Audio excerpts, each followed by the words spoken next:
Hey guys, Brian from Denton County Homebrewers Guild out here, and today we're on our ongoing video series of British styles for the Redcoat Challenge. We are going to be talking British Brown Ale today, and today we are up here with our friend Seth Morgan at our home. Howdy, howdy.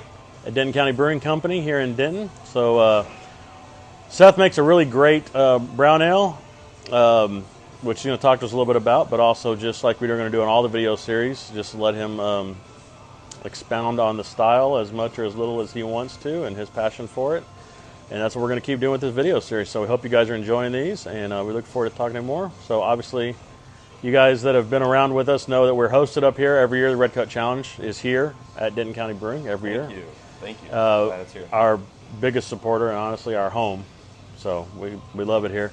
So Seth, for those of you guys on the video chat here, not around, what is Denton County Brewing? Where are we at? What's going on? Tell us about the brewery up here. Yeah, thank you. First of all, thank you. It's always good to sit down with you. More importantly, it's always great to have a beer with you. Absolutely. Of course. So Denton County Brewing Company was born in idea about 12 years ago. So it was about 2011. My wife and I decided we wanted to start open a brewery, so we started working on that. Actually moved into the place in 2015, opened in 2017, and we wanted this to be a place where people considered it their second living room. Absolutely. And everyone's welcome. Come meet people. Yeah.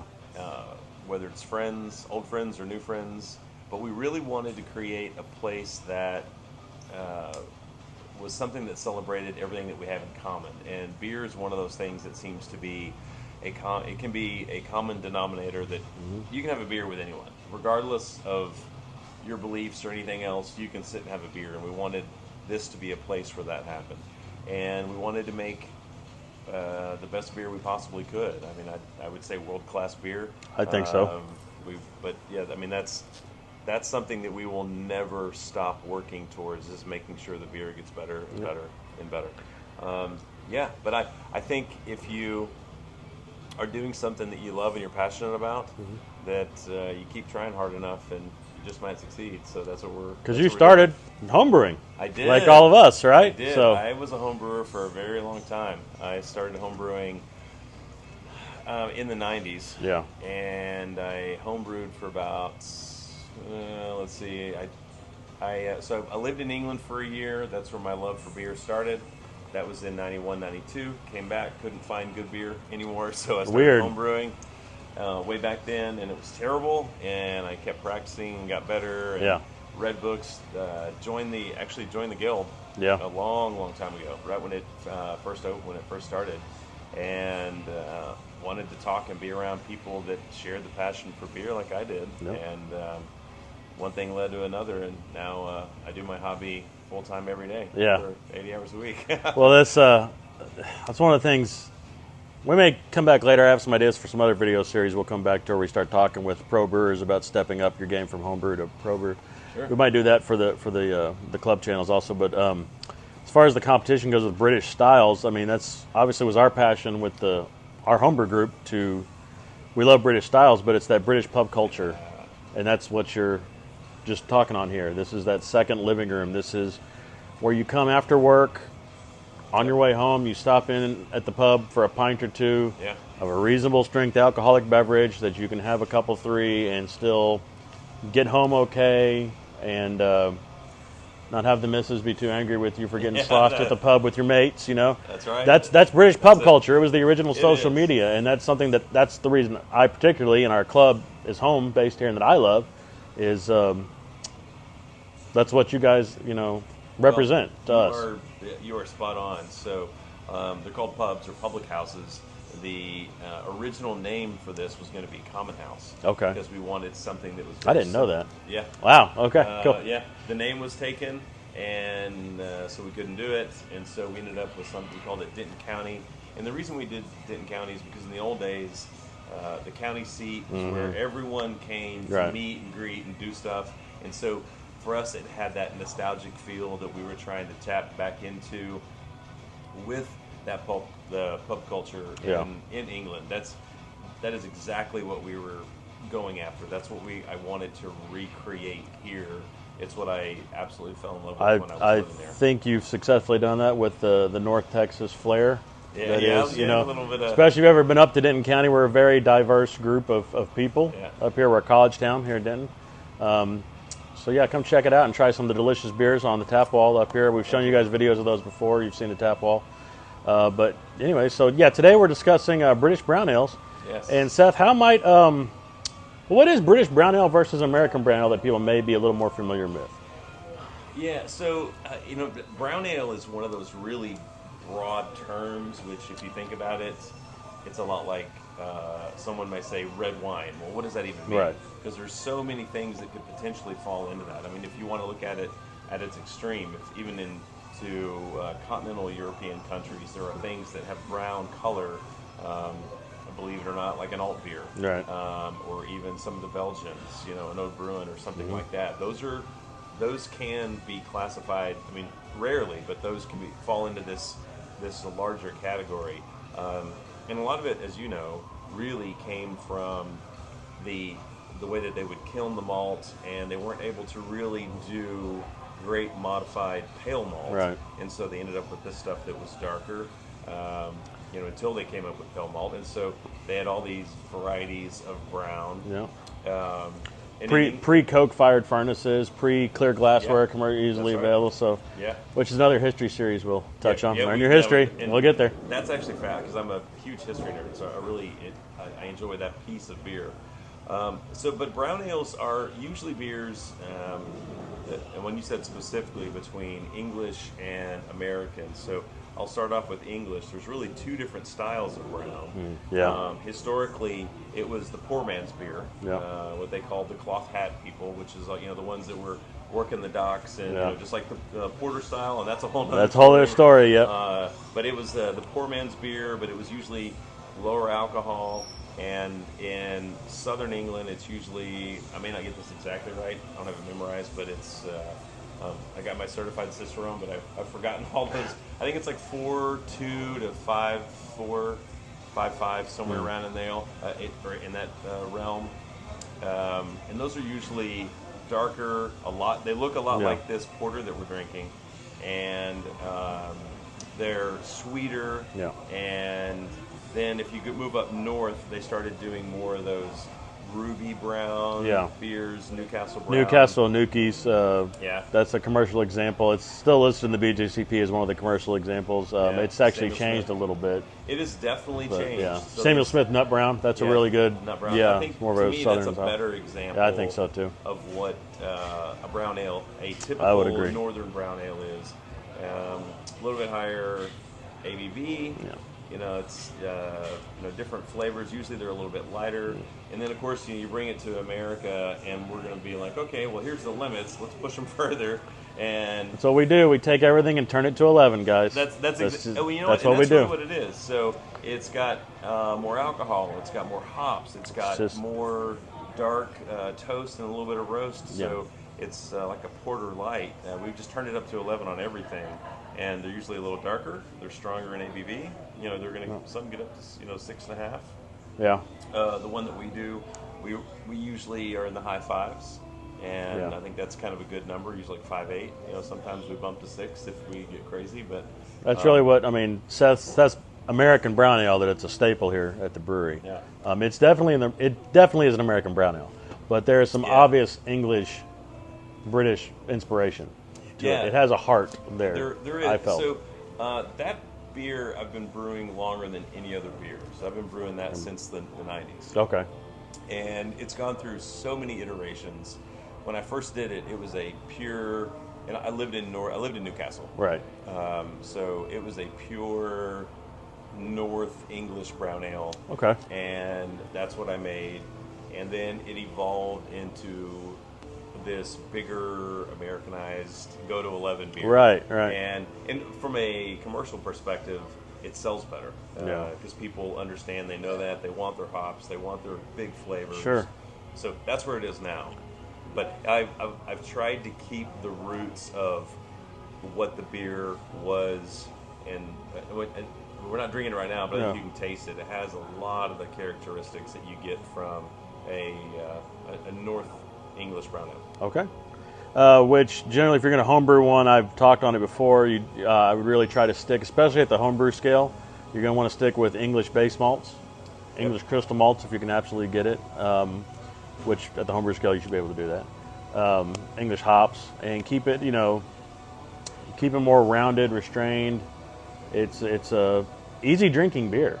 Nice round, medium body, round malt character, a little bit of toffee, caramel kind of thing. You want to keep restrained roast if there's any in there. I think the guides say no roast because then you start to step up into English porter range. Yeah.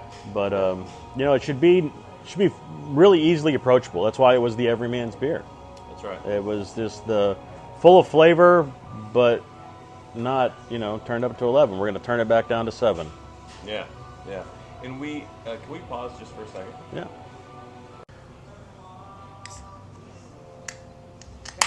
So video edit, I'll fix that in post production. We kept talking over the beer. Over the beer, we kept talking about brown ale, English brown ale. So let's pour one out here. That's right. It made me way too thirsty for one. I mean, again, yeah. That is unfortunate. So you can see as you pour it, the color. It's got that reddish amber note, which you're normally going to get with a northern brown. And yeah, when you hold it up, it's definitely you can see it. Ruby. Yeah, it's got that ruby red. But when you look at it straight on, it looks like and so the first thing I'll say is the SRM on this is much darker than an English or what it used to be. But I wanted those richer flavors. So we cheat a little bit with ours. Cheers, by the way. Cheers. We use, that's poppies. I love that beer. Wow, it needs to warm up a little bit, but it's good. And this was one of the hardest things when I went from home brewing to a commercial level is you have to find things that you can get all the time to create consistency, and so you have to compromise on ingredients a little bit there, but you can still achieve it. Sometimes you just have to take a different route to get there. And what's kind of fun about it, it really makes you stretch your intellectual capital. Yeah. Like, okay, I really have to learn what I'm doing. So if I have to make a substitution, I got to know what I'm going to make a substitution with. To get to the end goal, what are you trying to get to? What do I have available? How do I get there? That's right.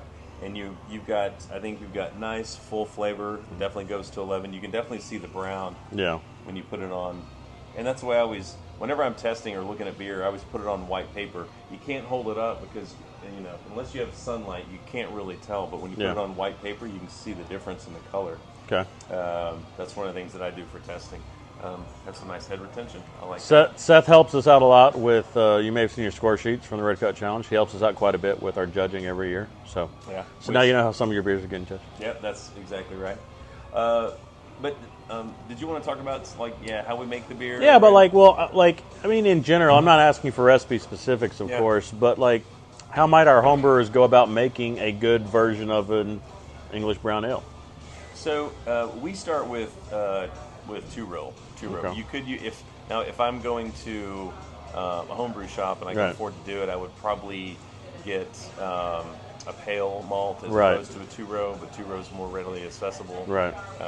If you want to go with the Maris Otter route, you can. Yeah. Be careful of the sweetness that it's going to add to it, so it stays in style. But we always look at stuff typically that's between a C8 to a C40, maybe a C45 or crystal. Crystals, so, all the crystal malts will bring them through that range. So you're not going to get, you're going to get some really nice toast. You're going to get a little bit of biscuit. Yeah. And then as you know, when you get up close to that C40 range, you're going to start getting a little bit of sweetness. It's more to the toffee, which is acceptable for style, but I find that most people they get judged better a little bit less sweetness.